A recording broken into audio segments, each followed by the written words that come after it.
Hey there, fellow anime fans! Buckle up, because we're about to take a wild ride through episode 3 of Spice and Wolf. And let me tell you, it's a doozy. So picture this, our favorite traveling duo, the savvy merchant Lawrence and the wise wolf Hollow, roll into this absolutely massive town called Pazio. And I'm telling you, Hollow's reaction is priceless. Her eyes are as wide as saucers, taking in all the sights and sounds of this bustling metropolis. She's so blown away that she actually asks Lawrence, "Does a king reside here? Can you believe it?" Our girl Holo, who's been around for centuries, is totally starstruck by this place. But Lawrence, ever the pragmatist, explains that it's just a town full of nobles and merchants. No king needed. You can practically see Hollow's mind being blown as she tries to wrap her head around the concept of so many people living in one place without a ruler. It's these little moments that really show us how different Hollow's worldview is, and I absolutely love it. Now, here's where things get a bit tense. Lawrence starts to worry that someone from Pazlo might recognize Holo. I mean, she did live there for hundreds of years, right? But Holo, she's cool as a cucumber. She's all like, "They've long forgotten me." And you know what? There's a hint of sadness in her voice when she says it.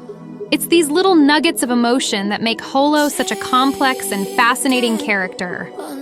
As they're strolling through the market, taking in all the hustle and bustle, something catches Hollow's eye. And no, it's not shiny trinkets or fancy clothes. It's apples. Yes, you heard me right. Apples! Our wise wolf goes absolutely gaga over some ordinary apples. It's hilarious and adorable all at the same time. Lawrence, being the softie he is, though he'd never admit it, hands Holo a whole silver coin and tells her to buy as many as she wants. Oh, Lawrence, you poor, naive soul. You should know better than to give Holo free rein like that. What follows is nothing short of an apple apocalypse. Holo goes on a buying spree that would make even the most enthusiastic shopaholic blush. She's piling up apples like she's preparing for a year-long apple famine. Meanwhile, Lawrence is standing there, watching his silver coin disappear faster than you can say, "Wise wolf," and you can just see the regret written all over his face. He's probably thinking, "Oh man, that was supposed to be for our room and board." But Holo, she's in apple heaven, munching away without a care in the world, tail wagging in pure bliss. But hold on to your hats, folks, because this is where the episode kicks into high gear. They head to the Malone Trading Company to sell some fur pelts, and Holo pulls off a negotiation trick so slick, it'll make your head spin. She uses the scent of those apples she just devoured to make the pelts seem like they're the creme de la creme of fur. She's spinning this elaborate tale about how the martens lived in fruit-filled forests, making their fur extra special and fragrant. The poor merchant doesn't stand a chance against Hollow's silver tongue. He's falling for it, hook, line, and sinker. And before you know it, they're walking out of there with way more coins than they expected. The look on Lawrence's face during this whole exchange, priceless. He's standing there, jaw on the floor, completely amazed by Hollow's craftiness. It's moments like these that show us just how formidable Holo can be. She might look like a cute girl with wolf ears, but underneath that facade is a shrewd... Hey there, fellow. I hope you're enjoying this video so far. I wanted to take a quick moment to ask you what you think of this video so far. If you're liking it, be sure to give it a thumbs up. And if you haven't already subscribed to my channel, now's the perfect time to do it.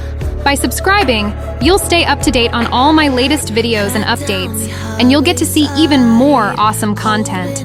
So what are you waiting for? Subscribe, thanks for watching. Cunning mind that's been honed over centuries. As if all that wasn't exciting enough, the plot thickens when they meet up with this guy named Zirin. Now, Zirin's got some juicy info about silver coins that he's willing to share. For a price, of course. He wants a cut of their profits in exchange for this hot tip.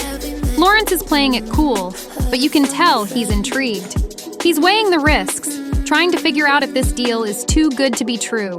It's like watching a high-stakes poker game, with Lawrence trying to read Jaren's tells. But here's where Hollow really shines. As Lawrence and Jaren are hashing out the details, you can see Hollow's ears twitching ever so slightly.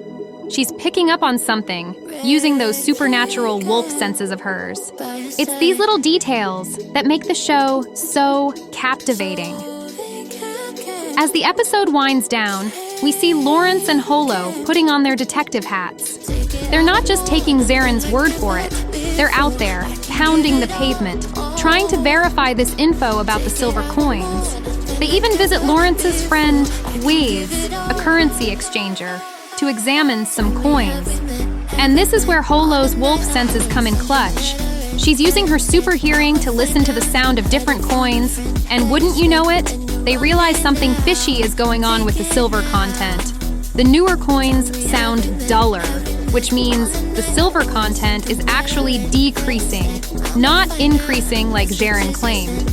Just when you think the episode can't get any more exciting, Lawrence has this massive eureka moment. His eyes light up like he's just discovered the secret to unlimited wealth. He thinks he's figured out how to make a killing from this whole silver coin situation. He's so pumped that he grabs Hollow and they rush off to the trading company, leaving us hanging on the edge of our seats. I gotta say, this episode was an absolute roller coaster from start to finish. We got to see so many sides of Hollow. Her childlike wonder at the big city, her hilarious Apple obsession, and then bam! She hits us with those incredible negotiation skills. And Lawrence? He's learning that keeping up with Hollow is a full-time job, but you can tell he's loving every minute of it. The whole mystery with the silver coins adds this awesome layer of intrigue to the story. It's not just about trading anymore. Now we've got conspiracy, detective work, and the promise of a big payoff. The chemistry between Lawrence and Hollow is off the charts, with their witty banter and growing trust in each other. As the episode ends, we're left with so many questions. What's Lawrence's big idea? Is Jaren really trying to swindle them? Or is there more to this story? And how will Hollow's incredible senses and wisdom play into their next move? I don't know about you, but I'm absolutely hooked.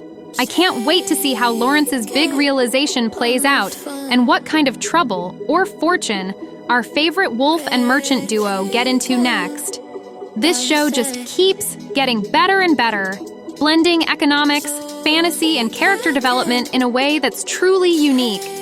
Bring on the next episode, because I'm ready for more Spice and Wolf. Shy.